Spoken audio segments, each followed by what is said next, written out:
வணக்கம். நம்ம போன பதிவில் பார்த்தோம் அப்படின்னா முகத்துக்கு ஷேடிங்ஸ் எப்படி பண்ணுறதும், அதுக்கு அடுத்த பதிவில் டீட்டெயிலிங் ஒர்க், ஷேடிங்க்கு அப்புறம் கொடுக்குற கண்ணு மூக்கு வாயோட டீட்டெயிலிங் ஒர்க் எப்படி கொடுக்குறதுன்னு பார்த்துருந்தோம்.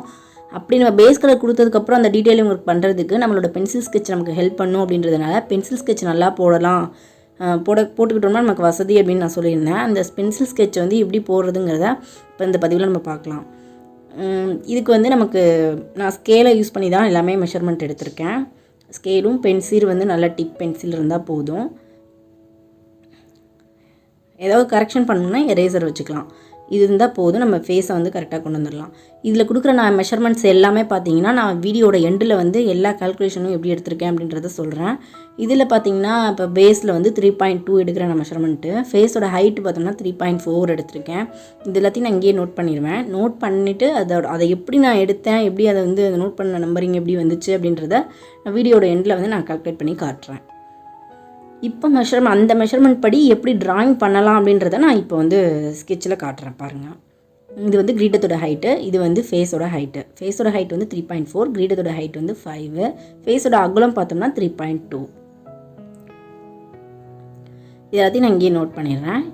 இப்போ ஃபேஸ் வரைகிறதுக்கு வந்து நம்ம ஸ்கெட்சில் வந்து எப்போவுமே ஃபஸ்ட்டு என்ன ஸ்டார்ட் பண்ணணும் அப்படின்னா, இந்த திலகம் ஷேப்பில் வந்து 2 பக்கமும் கிரீடத்தில் வரும் பார்த்திங்களா, அதை தான் நம்ம எடுத்துக்கணும். இப்படி ஃபஸ்ட்டு ஸ்கொயர் பண்ணிக்கணும். அந்த வெளிப்பக்க கார்னரை அதை அப்படியே பால் பண்ணி திலகமாக்கிட்டோம் அப்படின்னா 2 பக்கமும் நமக்கு கிரீடத்தோட பேஸ் கிடச்சிரும். கிரீடத்தோட பேஸில் எப்படி கனெக்ட் பண்ணணும் அப்படின்னா வில்லு மாதிரி அப்படியே லைட்டாக அந்த சென்டர் பாயிண்ட்டுக்கு கொஞ்சம் மேலே போகணும். இந்த மாதிரி ஒரு வில் பண்ணிக்கலாம், பெண்டு பண்ணிக்கலாம். இது மாதிரி பெண்ட் பண்ணிட்டோம் அப்படின்னா நமக்கு பேஸ் ஸ்கெட்ச் கரெக்டாக வந்துடும்.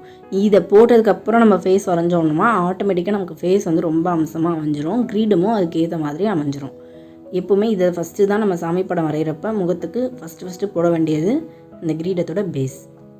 இப்போ ஃபேஸ் பார்த்தோம்னா நம்ம போட்டிருக்க அந்த ஸ்கொயரை வந்து நம்ம சப்போர்ட்டாக வச்சுட்டு 2 பக்கமும் ஈக்குவலாக வர மாதிரி இந்த மாதிரி ஃபேஸோட அவுட்லைனை கொடுத்துக்கலாம்.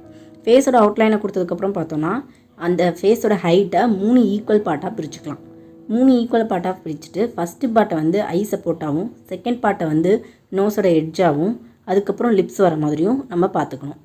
இப்போ கண்ணுக்கு ஈக்குவலாக கோணல் இல்லாமல் வரத்துக்காக, ஒரு பக்கம் ஏற்ற இறக்கம் இல்லாமல் வரதுக்காக ஒரு சப்போர்ட் லைன் போட்டுக்கிறேன். அது எந்த ஹைட்டில் வேணால் வரைஞ்சிக்கோங்க. ஓரளவு லைட்டாக கண் எந்த இடத்துல வரணும்னு நம்ம நினைக்கிறோமோ அதை யூகிச்சுட்டு வரைஞ்சிட்டா நமக்கு ஈஸியாக இருக்கும் கண் வரைய.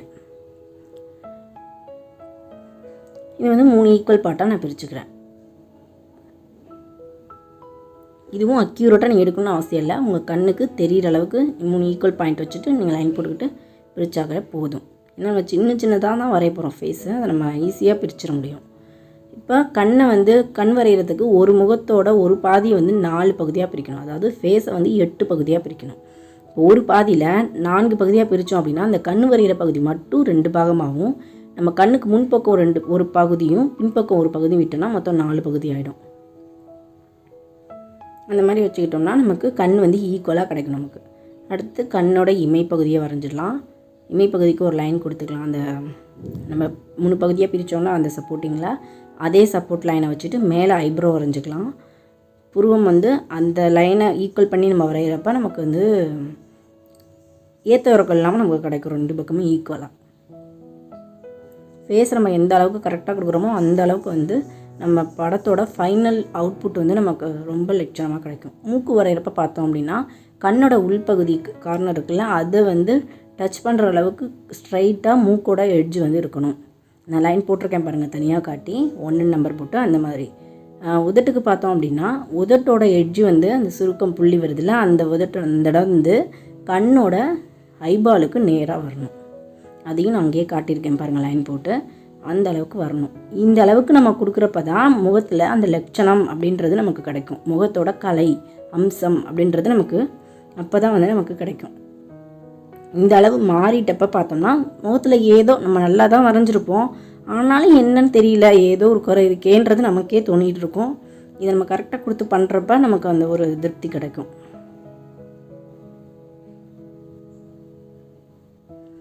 அடுத்து காது பார்த்திங்கன்னா அந்த 3 பகுதியாக பிரித்ததில் நடுப்பகுதியில் வந்து காது வரைஞ்சிருக்கேன்.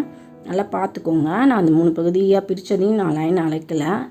அது வந்து சப்போர்ட் பண்ணி நம்ம எல்லாத்தையும் மெஷர் பண்ணி வரைஞ்சிக்கணும். அவ்வளோதான். நம்ம தோடு கொண்டு வந்து கரெக்டாக கீழ் லைனில் கொண்டு வந்து நிப்பாட்டியாச்சு. எல்லாம் முடிஞ்சுது. இதுக்கு மேலே பார்த்தோன்னா நமக்கு அந்த தாழம்பூ ஜடை வரும் பார்த்திங்களா, அந்த ஜடை பகுதியை வரைகிறோம். அதை வந்து ஜஸ்ட்டு காதுக்கு மேலே என்ன அளவு இந்த கிரீடத்துக்கு நடுவில் உள்ள கேப் இருக்கோ அதை ஃபில் பண்ணிவிட்டு மேலே சின்னதாக இந்த மாதிரி ஒரு தாழம்பூ டிசைன் போட்டுக்கலாம். 4, 5 அந்த இடத்துல எவ்வளோ வருதோ அந்த இடத்துக்கு ஏற்ற மாதிரி நம்ம இதை கொடுத்துக்கணும். அடுத்தது பொட்டை கொடுத்துட்டா ஓகே. நமக்கு பேசிக்காக என்னென்ன வேணுமோ அதெல்லாம் நம்ம பண்ணியாச்சு. இந்த அளவுக்கு இருந்தாலே போதும். நமக்கு மிச்சத்தெல்லாம் நம்ம வந்து ஈஸியாக பண்ணிட முடியும். அடுத்து கிரீடம் பகுதி. கிரீடமுக்கும் இதே மாதிரி தான். அந்த லைனை சப்போர்ட் பண்ணியே நம்ம வந்து எல்லா மெஷர்மெண்ட்டையும் கொண்டுட்டு வரணும். இந்த லைனை சப்போர்ட் பண்ணி போடுறப்ப தான் நமக்கு வந்து ஈக்குவல் பார்ட்டாக நமக்கு கிடைக்கும். எல்லாமே ஒரு பக்கம் ஏறிக்கிட்டு ஒரு பக்கம் இறங்கிக்கிட்டு கோணலாக இல்லாமல் நமக்கு நேராக கிடைக்கும். இந்த மாதிரி கிரீடத்துக்கு நமக்கு பிடிச்ச மாதிரி ஒரு டிசைனை போட்டு ஹைட்டை வந்து ஃபில் பண்ணிக்கணும். அந்த பாருங்கள், அந்த 5 சென்டிமீட்டர் பாயிண்ட் அது தான் அதில் கொண்டு வந்து ஃபில் பண்ணியாச்சு. அவ்வளோதான், கிரீடம் முடிச்சாச்சு. அடுத்தது கழுத்து பகுதி. அந்த தோடோட எட்ஜை ஒட்டின மாதிரியே வரணும். கழுத்து பகுதியை போட்டுட்டு இதுக்கு மேலே நம்ம அந்த மாலை இந்த பகுதியெலாம் வர்றதுலாம் நம்ம மெயின் பிக்சர்லாம் வந்துடும்.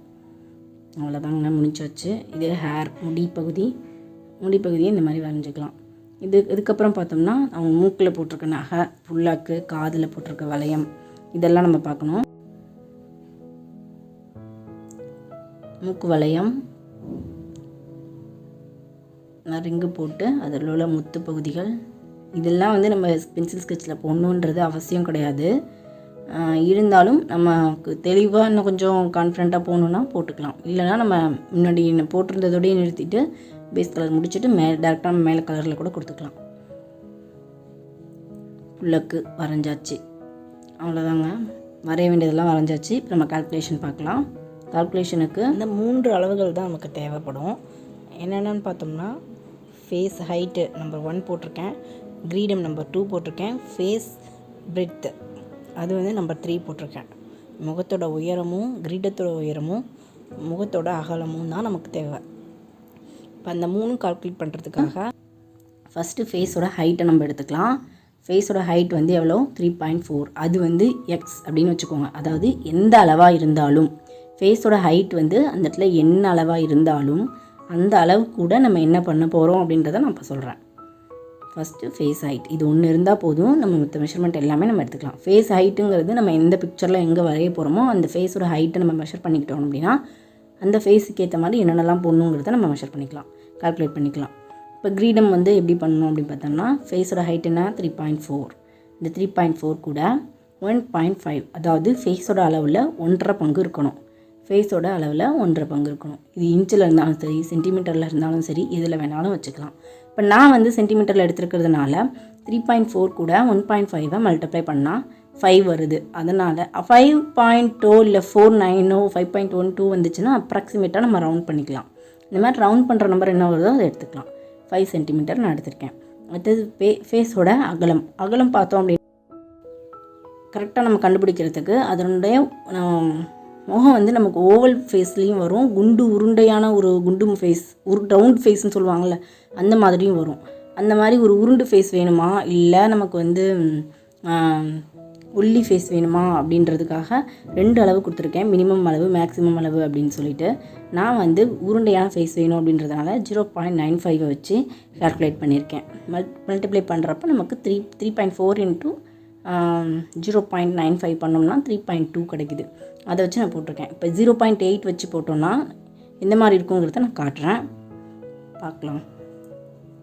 அது ஓவல் ஃபேஸாக கிடைக்கும். இது வந்து ஒரு ரவுண்ட் ஃபேஸாக இருக்குங்க இல்லையா, அது வந்து ஓவல் ஃபேஸாக கிடைக்கும். அவ்வளோதான்.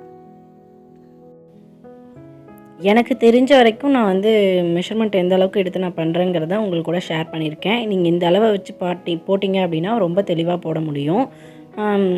உங்களுக்கு இந்த வீடியோ ரொம்ப பிடிச்சிருக்கு அப்படின்னா லைக் கொடுங்க, வீடியோ லைக் பண்ணுங்கள், ஃப்ரெண்ட்ஸுக்கும் ஷேர் பண்ணுங்கள். அடுத்த பதிவில் நம்ம மீண்டும் சந்திக்கலாம். வேறு ஒரு நல்ல படத்தோடு நம்ம பார்க்கலாம். அனைவருக்கும் நன்றி. இது வரைக்கும் சப்ஸ்கிரைப் பண்ணாதவங்க யாராவது பார்த்துட்ருக்கீங்க அப்படின்னா சப்ஸ்கிரைப் பண்ணிக்கோங்க. நான் அடுத்த வீடியோ போடும்போது உங்களுக்கு ஈஸியாக இருக்கும் நோட்டிஃபிகேஷன் வந்து பார்க்குறதுக்கு. ஓகேங்களா?